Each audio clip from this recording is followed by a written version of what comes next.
వెంకటేశ్వర స్వామి ముడుపు అంటే ఏంటి, అది ఎలా కడుతారు, ఈ వీడియోలో తెలుసుకుందాం.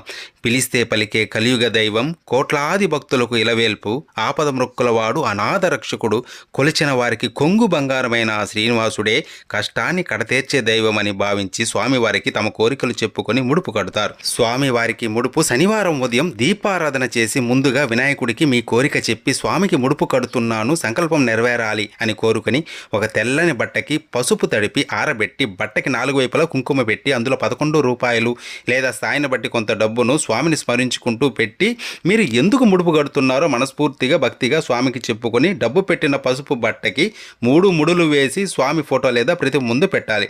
కోరిక తీరాక ముడుపుతో దర్శనానికి వస్తానని ముందే స్వామికి మాట ఇవ్వాలి. స్వామి అష్టోత్తరం గోవిందనామాలు ప్రతిరోజు చదువుకోవాలి. కోరిన కోరిక తీరిన తర్వాత స్వామి దర్శనం చేసుకొని ముడుపుతో పాటు కొద్దిగా వడ్డీని కూడా కలిపి స్వామిని తలుచుకుని ఉండిలో వెయ్యాలి.